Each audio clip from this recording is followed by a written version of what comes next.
الحمد لله الذي أعز العلم في الأعصار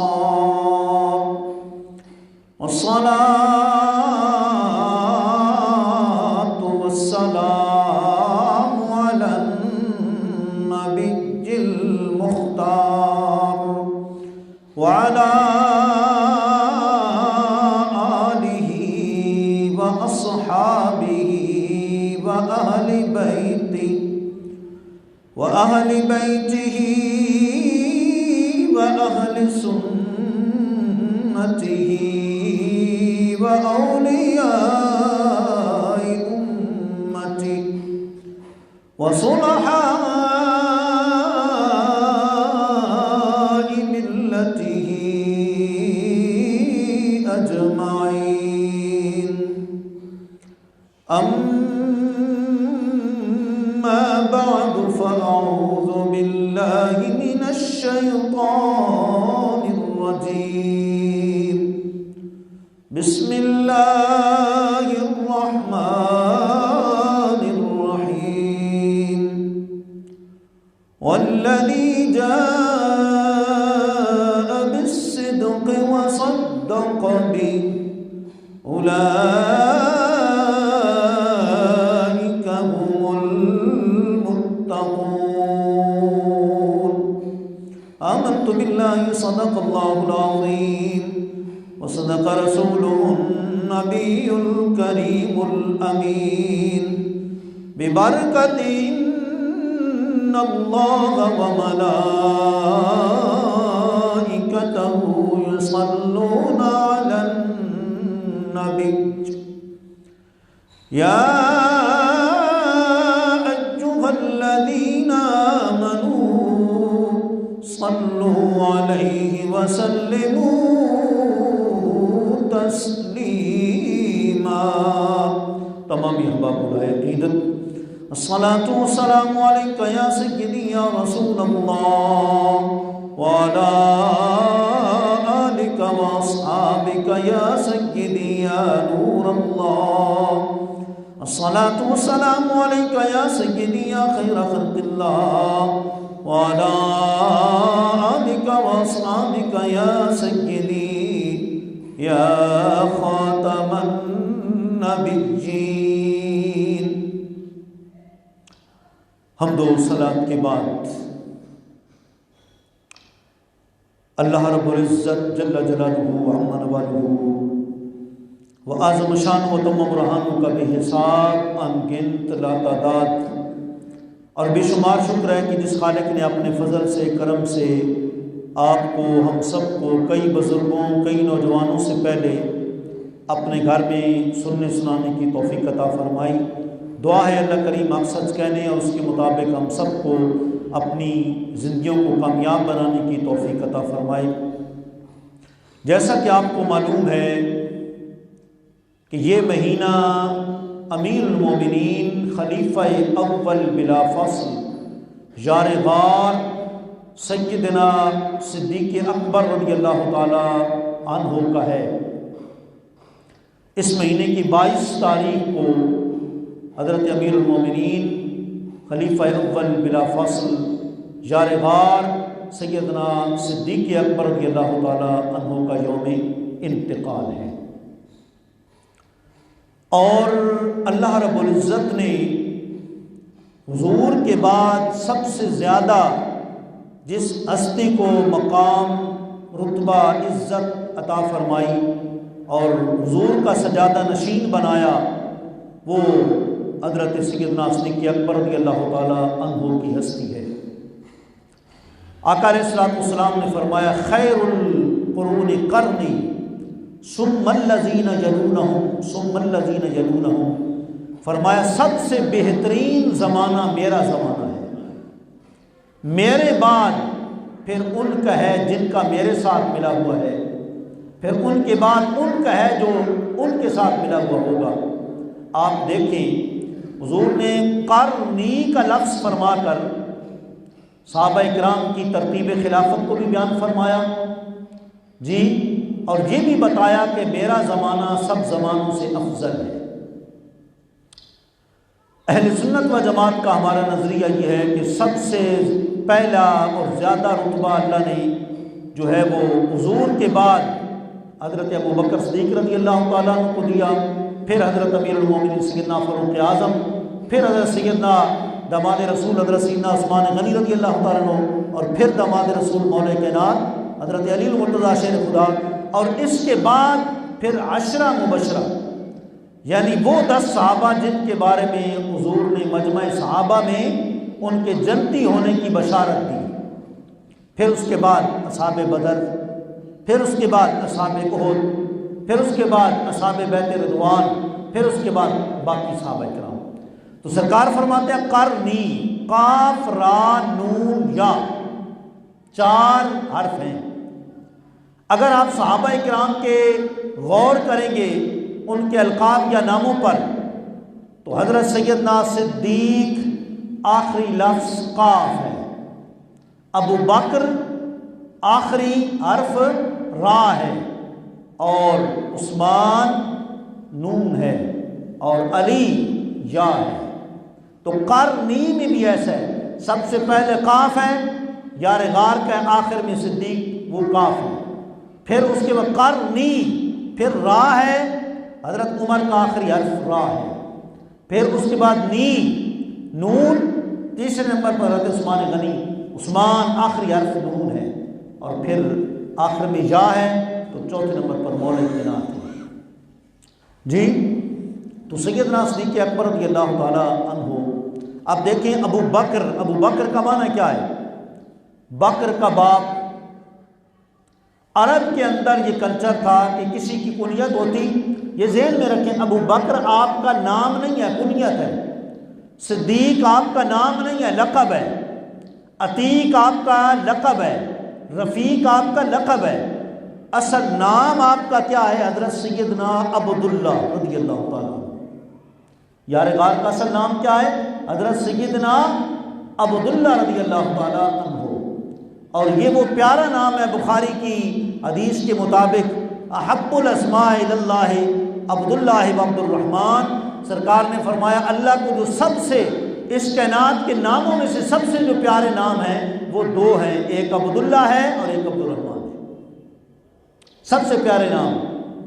حضور کے والد گرامی کا اسم گرامی بھی عبداللہ ہے، جی یہ محبوب ترین نام ہے، تو اللہ نے آپ کا نام ہی جنتیوں والا نام رکھا ہے، وہ ہے عبداللہ۔ اور یار غار سیدنا صدیق اکبر رضی اللہ تعالیٰ عنہ، کنیت ابو بکر رکھی گئی۔ بکر، حالانکہ آپ کی اولاد میں نہ کوئی آپ کا بیٹا بکر ہے نہ کوئی بیٹی بکر ہے، حالانکہ کنیت عرب کے اندر بیٹوں اور بیٹیوں کے نام پر رکھی جاتی تھی، لیکن آپ کا بیٹا بھی بکر نام کا کوئی نہیں ہے اور بیٹی بھی کوئی نہیں ہے۔ پھر ابو بکر کا کیا معنی ہے؟ حضرت شاہ ولی اللہ محدث دہلوی علیہ رحمہ ازالۃ الخفا کتاب کے اندر لکھتے ہیں، آپ فرماتے ہیں کہ بکر کا معنی ہے صبح۔ بکر کا عربی میں ایک معنی ہے، بکر اور بکرا کا معنی ہوتا ہے صبح، وَسَبِّحُوهُ بُكْرَةً وَأَصِيلًا۔ قرآن نے کہا ہے کہ اللہ تعالیٰ فرماتا ہے صبح و شام میری تسبیح کرو، میرا ذکر کرو۔ تو بکر کا ایک معنی ہے صبح۔ اب ابو بکر کا معنی کیا ہوا؟ صبح والا۔ صبح جب ہوتی ہے نا، وہ دن کی پہلی علامت ہوتی ہے۔ جب دن کا آغاز ہوتا ہے، اندھیرا ختم ہوتا ہے، روشنی طلوع ہوتی ہے، اس کو صبح کہتے ہیں۔ صبح دن کا آغاز ہوتا ہے، پہلی روشنی ہوتی ہے۔ یار غار سیدنا صدیق اکبر رضی اللہ تعالیٰ عنہ حضور کی ذات کے بعد اسلام کی وہ پہلی شخصیت ہیں کہ جنہوں نے الحمدللہ اسلام کے نور کو بکھیرا ہے، اور اتنا نور بکھیرا ہے، حضرت عثمان غنی رضی اللہ تعالیٰ عنہ، حضرت عبد الرحمن بن عوف رضی اللہ تعالیٰ عنہ، حضرت زبیر بن عوام رضی اللہ تعالیٰ عنہ، یہ 10 مبشرہ میں سے ان 10 صحابہ میں سے ہیں جن کو حضور نے جنت کی بشارت سنائی ہے۔ اور لطف کی ایمان افروز بات یہ ہے کہ یہ صحابہ سیدنا صدیق اکبر کی تبلیغ سے الحمدللہ اس طرف آئے۔ تو آپ اندازہ لگا لیں، جن کی تبلیغ سے لوگ اس مقام پر پہنچ گئے کہ حضور نے ان کی جنت کی بشارت سنا دی، تو پھر ان کے خود جنتی ہونے کا کیا عالم ہوگا۔ اس سے آپ خود اندازہ کر سکتے ہیں کہ کہ یار غار سیدنا صدیق اکبر رضی اللہ تعالیٰ عنہ کا اللہ کی بارگاہ میں کیا مقام ہے جی۔ اور صحابہ کرام میں آپس میں محبتیں، پیار، کوئی صحابہ کی آپس میں نفرت نہیں تھی۔ مولا کائنات کی یار غار سے محبت ہے، یار غار کی مولا کائنات سے محبت ہے جی، قریب ترین رشتے ہیں آپس میں، اور محبت اور الفت جو ہے انہوں نے بڑی بکھیری ہے۔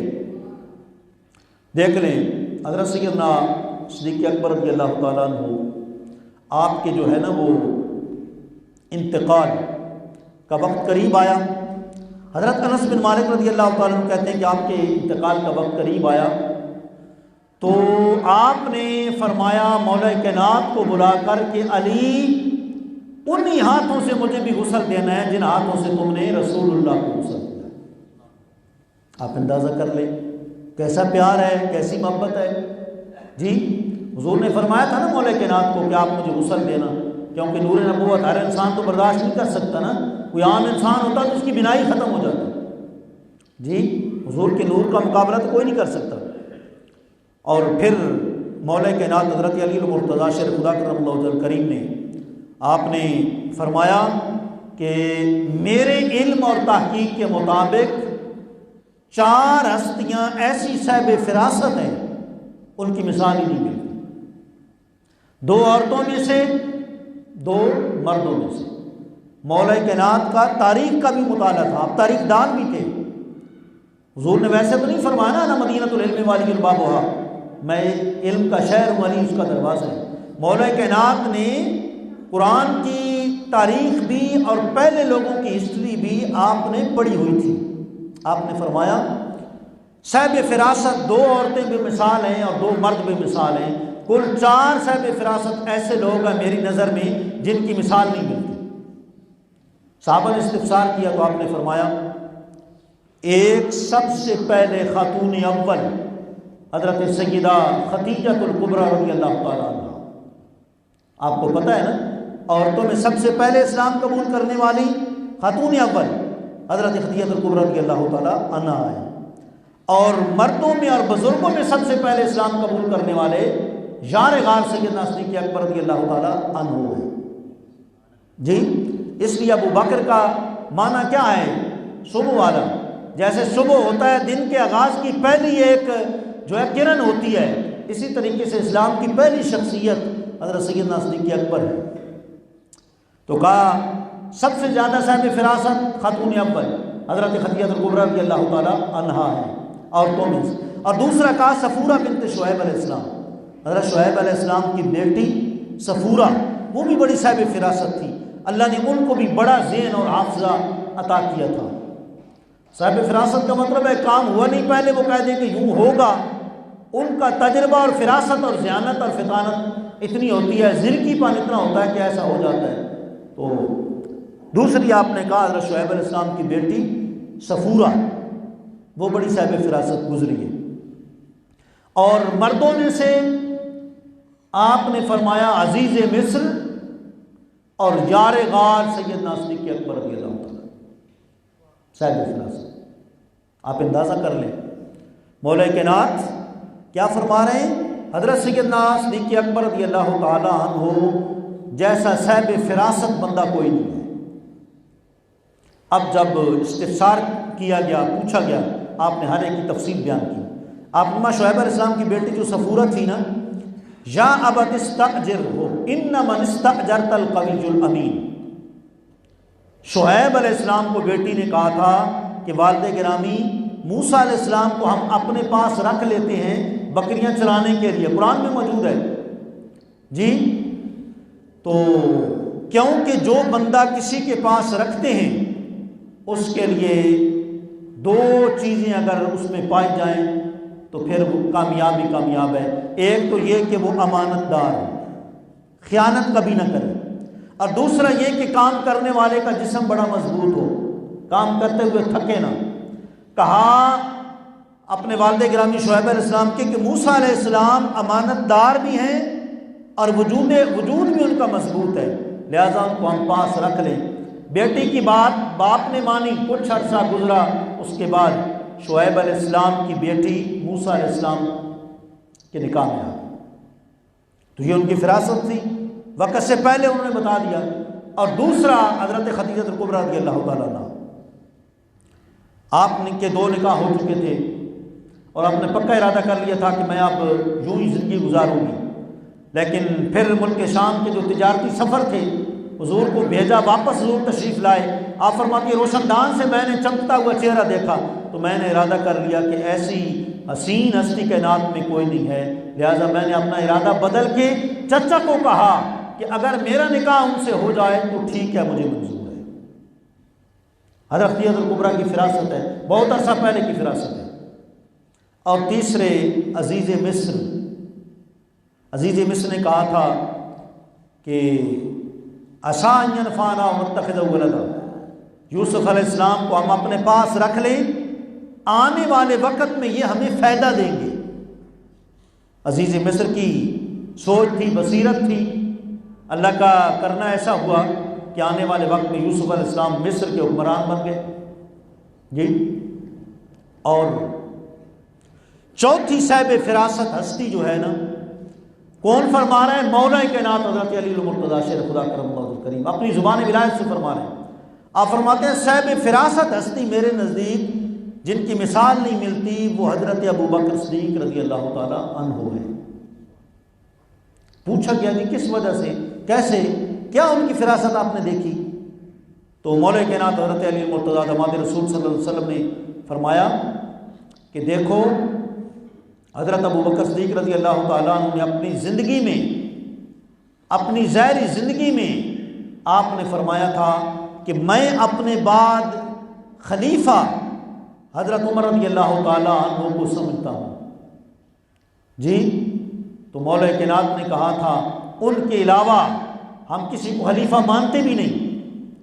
مولا کائنات بھی مسکرائے، یار غار بھی مسکرائے، اللہ اکبر۔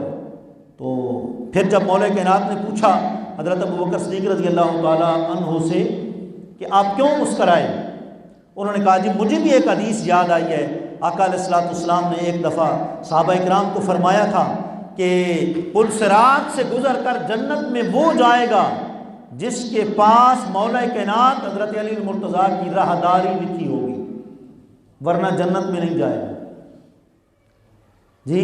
تو مولا کائنات کا پیار دیکھیں، ان کی محبت دیکھیں۔ انہوں نے کہا آگے بھی کچھ حضور نے فرمایا تھا، آپ کے بارے میں کچھ فرمایا تھا، کہا تھا کہ علی راہداری کے نوٹیفیکیشن اس کے لیے جاری نہ کرنا جس کے دل میں ابو بکر صدیق کی محبت نہیں ہوگی۔ آج بھی دیکھ لیں حضرت ابو بکر صدیق، حضرت عمر فاروق، ان ہستیوں نے قرآن کے جمع کرنے میں بڑی مشقتیں اٹھائی۔ جو حضور نے 40 صحابہ کی کمیٹی تشکیل دی تھی، اس میں جہاں حضرت زید بن ثابت تھے وہاں حضرت عمر فاروق بھی تھے، حضرت ابو بکر صدیق رضی اللہ تعالیٰ عنہ بھی تھے۔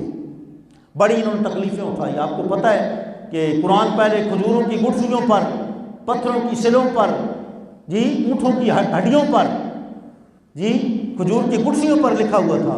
ان صحابہ نے محنت اور مشقت اٹھائی اور الحمدللہ کتابی شکل میں قرآن کو لایا جی۔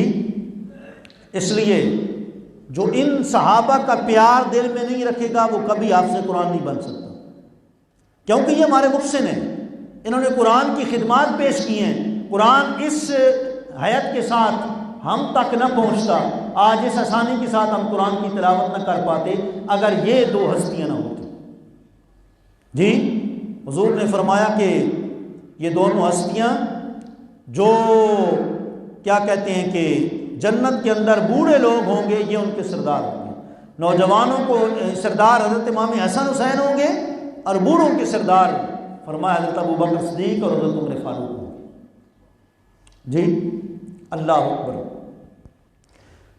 صحابہ کا تو آپس میں پیار ہے۔ دیکھیں آپ بتائیں ساری، اگر ابھی ہم کسی سے بھی پوچھیں نا کہ شیر خدا کن کو کہتے ہیں، میرا خیال ہے مجمع میں بچے سے لے کر بوڑھے تک ہر ایک یہی کہے گا کہ مولا کے نام حضرت علی المرتضیٰ شیر خدا کرم اللہ وجہہ کرے۔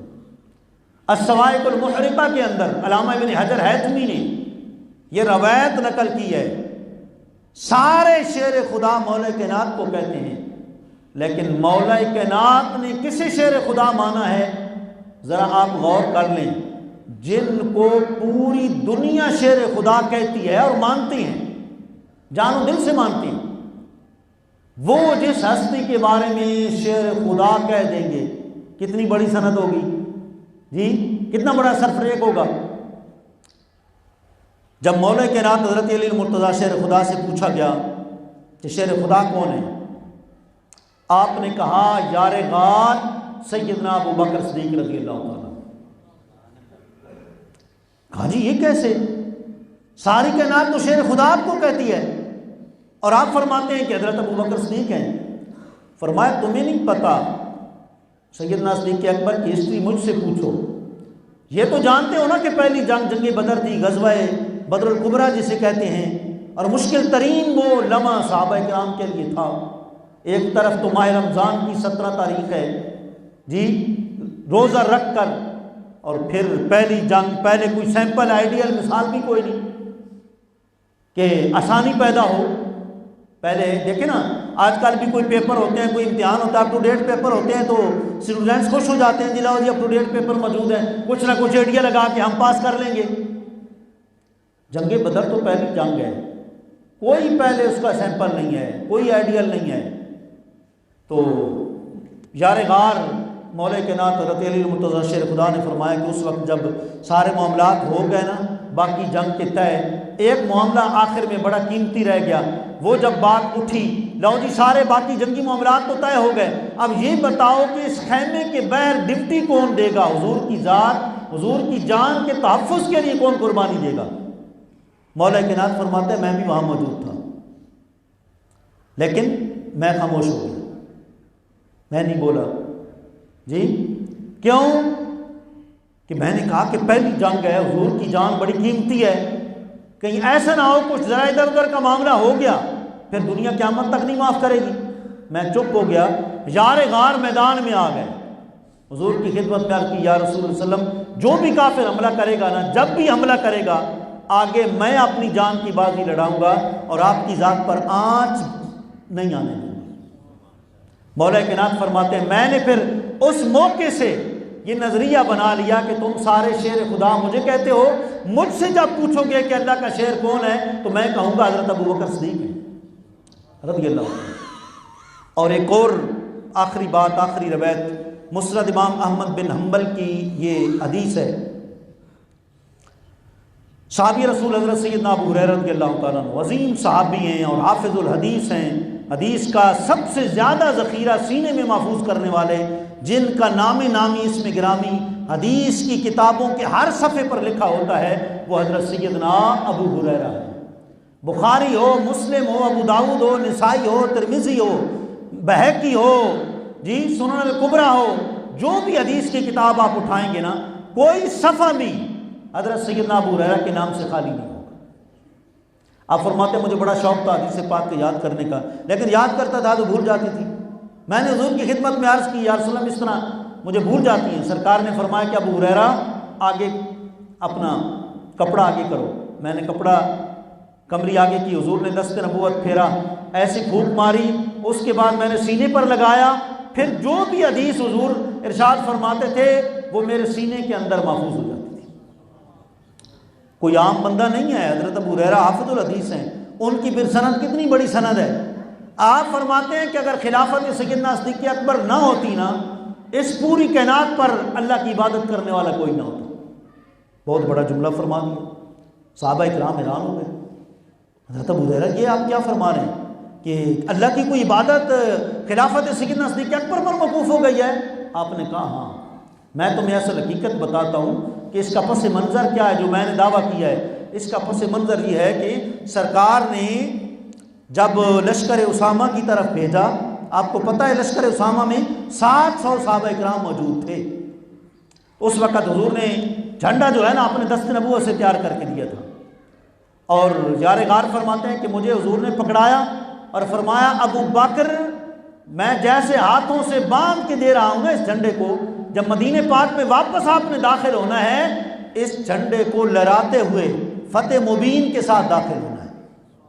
اسلام کو مغلوب نہیں ہونے دینا، اسلام کو سدا غالب رکھنا ہے۔ یار غار نکل پڑے، 700 صحابہ اکرام ساتھ جی راستے میں مقام ذی خشب پر جب پہنچے نا، بہت بڑی خبر آ گئی اور بہت بڑا سانحہ ہو گیا۔ خبر آئی کہ آقا علیہ الصلوۃ والسلام اس زہری دنیا سے پردہ فرما چکے ہیں، آپ کی ڈیتھ ہو چکی ہے، انتقال ہو چکا ہے۔ موت تو ہم کہتے نہیں، سرکار تو آج بھی زندہ ہے حدیث کے فیصلے کے مطابق۔ جب شہید زندہ ہے تو سرکار تو بدرجہ اولا زندہ ہے۔ ان اللہ حرم علی الارض ان تأکل اجساد الانبیاء فنبی اللہ حج یرزق، بلکہ حضور فرماتے ہیں ہر نبی اللہ کا قبر میں زندہ ہے، اور زمین پر اللہ نے پابندی لگائی ہے کہ ان مقدس جسموں کو کبھی بھی نہیں کھانا۔ الانبیاء واحجان فی قبورہم یصلون، اللہ کے نبی اپنی قبروں میں زندہ رہ کر رزق بھی کھاتے ہیں، نمازیں بھی پڑھتے ہیں۔ تو سرکار ظاہری زندگی سے پردہ فرما گئے۔ جب یہ خبر ملی مدینے کے مضافات میں ارد گرد نعوذ باللہ کئی لوگ مرتد ہو گئے۔ انہوں نے کہا لو جی اب بانی اسلام کا انتقال ہو گیا، اب اسلام تو مغلوب ہو جائے گا، چھوڑو اسلام کو۔ پھر گئے اسلام سے کمزور ایمان والے لوگ۔ کچھ لوگ وہ تھے اور کچھ لوگ عاشق تھے، کھیتوں میں کاشتکاری کر رہے تھے۔ جب خبر ملی حضور پردہ کر چکے ہیں، اللہ اکبر، ہاتھ اٹھا دیے، مولا یہ آنکھیں لے لیں، یہ تو تیرے محبوب کے دیدار کے لیے رکھی تھی۔ جب وہی پردہ کر گئے مدینے میں جا کر ہم کس کا دیدار کریں گے؟ اسی وقت ہی فوت ہو گئے۔ اس وقت جب یہ خبر مطلب ہے کہ عام ہو چکی، اب بڑا مسئلہ کھڑا ہو گیا۔ سیدنا صدیق اکبر رضی اللہ تعالیٰ عنہ کو خبر پہنچ چکی کہ حضور پردہ کر چکے ہیں، لیکن آپ نے وہ چیزیں ساری ذہن میں رکھی۔ حضور نے اپنے ہاتھ سے جھنڈا باندھ کے دیا تھا اور فرمایا فتح مبین لے کر مدینے میں داخل ہونا ہے۔ یار غار نے فرمایا اسلام ہمیشہ غالب رہنے والی طاقت ہے، مغلوب ہونے والی نہیں ہے، لہٰذا ہم غالب رہیں گے، تم بالکل نہ گھبراؤ۔ اگر آج ہم گھبرا گئے کفر دلیر ہو جائے گا۔ سیدنا صدیق اکبر رضی اللہ تعالیٰ عنہ نے صحابہ کو دلیر کیا، صحابہ اکرام نے حملہ کیا، کافر سارے کے سارے دوڑ گئے۔ الحمدللہ فتح ہوئی۔ یار غار نے وہی جھنڈا جو حضور نے اپنے دست نبوت سے باندھا تھا واپس اس کو لائے اور وہ جھنڈا لہراتے ہوئے مدینے پاک کی سرزمین میں داخل ہوئے، اور الحمدللہ ہر طرف اسلام کا غلبہ ہو گیا۔ جو کمزور لوگ تھے نا ان کا ایمان پختہ ہو گیا۔ انہوں نے کہا اگر بانی اسلام انتقال کر گئے ہیں تو یار غار جو موجود ہیں اسلام کو کیا خطرہ ہے؟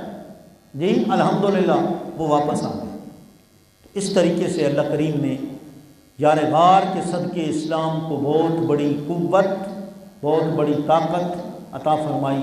یوں تو حضور کے ہر صحابی کا ایک اپنا کمال ہے، اپنی مثال ہے، جی ان کی مثال نہیں ملتی۔ اللہ کریم جو ہے ہمیں مقام سیدنا صدیق اکبر رضی اللہ تعالیٰ عنہ پہچاننے کی توفیق عطا فرمائے۔ آخری وقت جب حضور کا تھا تو حضور نے مصلی پہ کر دیا۔ ایک دفعہ مطلب ہے کہ حضرت ابو بکر صدیق کہیں آگے پیچھے تھے، حضرت عمر فاروق نے نماز پڑھا دی، حضور نے حضرت بلال کو فرمایا یار غار کو آگے کرو، دوبارہ صحابہ کو نماز پڑھا۔ یہ تاکیدیں ساری اشارہ تھی۔ مرو ابا بکر فلیصلی بالناس، فرمایا حضرت ابو بکر صدیق کو حکم دے دو میری طرف سے کہ وہ لوگوں کو نماز پڑھائیں۔ اللہ کریم نے آپ کو عظیم رتبہ عطا فرمایا اور آپ کے صدقے اسلام کو بہت بڑی جو ہے وہ قوت عطا فرمائی۔ تو تمام اہل محبت سے گزارش ہے، جیسا کہ پہلے بھی اعلان کیا تھا کہ دریاں بحر نہیں ہیں، اور کئی ہمارے بھائی فرش پر نماز پڑھتے ہیں۔ اب آپ کی دلیری ہے فرش پر پڑھ لیں یا دریا لے آئیں، میں تو آگے مصلی پر ہوتا ہوں۔ شاید آپ میرے اعلان سے یہ سمجھتے ہوں گے کہ قاری صاحب کو کوئی اپنا فائدہ ہے، میں تو خادم ہوں مسجد کا، جز اس کے لوازمات ہوں گی، ضروریات ہوں گی، متولیان مسجد کو بھی کہوں گا، آپ کو بھی کہوں گا، جس کی قسمت میں نیکی ہوگی وہ کر لے گا۔ اب دیکھیں نا کہ چوتھا جمعہ جا رہا ہے، ابھی تک پیچھے صفیں کوئی نہیں ہے، اور بھائی اسی طریقے سے سردی میں جو ہے وہ نماز پڑھ لیتے ہیں۔ یہ تو بات ہوتی ہے اپنی اپنی سوچ کی۔ اللہ نے مطلب حضرت عثمان غنی سے کتنا بڑا کام لیا، حالانکہ امیر لوگ اور بھی بڑے اس وقت تھے۔ بات ہوتی ہے حضور نے فرمایا اصل امیری مال و دولت کی نہیں ہے، اصل امیری دل کی ہے۔ جس کا دل امیر ہے اللہ اس کے دل پر ڈالے گا کہ یار یہ زندگی فانی ہے، یہ دولت فیکٹریوں میں رہ جائے گی، بینکوں میں رہ جائے گی، کاش کہ اللہ کے راہ میں خرچ ہو جائے جو ہمیشہ کے لیے باقی رہ جائے۔ اس لیے بھائی دریوں کی صفوں کی بڑی جو ہے ضرورت ہے، اور جو ہے کافی کاموں کی ضرورت ہے۔ اللہ تعالیٰ آپ سارا کچھ دیکھ رہے ہیں، آپ کے سامنے ہے۔ اللہ تعالیٰ جن بھائیوں کو، کئی بھائی پہلے ہیں انہوں نے بڑی قربانیاں دی ہیں، اللہ ہماری شب و روز کی دعائیں ہوتی ہیں، اللہ ان کے رزق میں برکتیں عطا فرمائے، جو بھائی ارادے کر رہے ہیں اللہ ان کے ارادوں میں استحکام عطا فرمائے۔ جب بھی کوئی کام ہوتا ہے اکثر میں نے غور کیا ہے امیر لوگ معروم رہ جاتے ہیں، غریب لوگ جو دل کے امیر ہوتے ہیں اللہ ان سے کام لیتا ہے۔ ابھی پیچھے وہ سامنے دیکھیں کہ کام ہوا ہے ماربل کا وغیرہ، وہ کام ہونا تھا تو ہمارے بزرگ فوت ہوئے، آخر میں ہم دعا بھی کریں گے، اکرم صاحب، حاجی اکرم صاحب بالکل بزرگ درویش غریب ترین اس محلے کے انسان ہیں۔ تو جب اعلان کیا تو جمعے کے بعد ان کے بیٹے جو ہے وہ بھائی غالباً وارث صاحب وہ مجھے ملے، کہتے ہیں قاری صاحب بس آپ نے اعلان نہیں کرنا، یہ سارا 15,000 لگے 20,000 لگے، یہ ماربل کا کام مزدوری تک سارا میں کرا دوں گا۔ یہ سارا کام انہوں نے کرایا ہے اکرم صاحب نے۔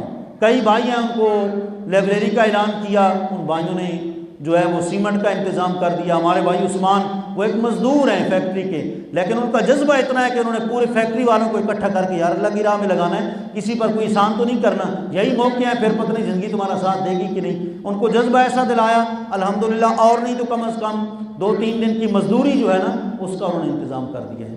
تو یہ کام بھائی سارے ہونے آپ کے جذبے سے، آپ کے تعاون سے ہونے۔ ہمارا کام دینی کام ہے، اس میں ہم سستی نہیں کریں گے، یہ کام آپ لوگوں کے ہیں۔ آپ سارا ہر وہ بندہ انتظامیہ ہے جس سے اللہ دین کا بڑا کام لے لیتا ہے۔ اللہ کریم سارے بھائیوں کو بزرگوں کو توفیق عطا فرمائے۔ اسی طریقے سے ہمارے بھائی حاجی یونس صاحب، بڑی ہماری دعائیں ان کے ساتھ ہر ٹائم ہوتی ہیں، جب بھی کوئی بڑا کام ہوتا ہے ہزاروں لاکھوں کا تو قربانیاں دیتے ہیں۔ اللہ تعالیٰ ان کی قربانیاں خدمات بھی اپنی برگاہ میں قبول فرما کر ان کو صحت و تندرستی کے ساتھ اور رزق حلال کی وسعت کے ساتھ زندگی عطا فرمائے۔ وآخر دعوانا الحمدللہ رب العالمین۔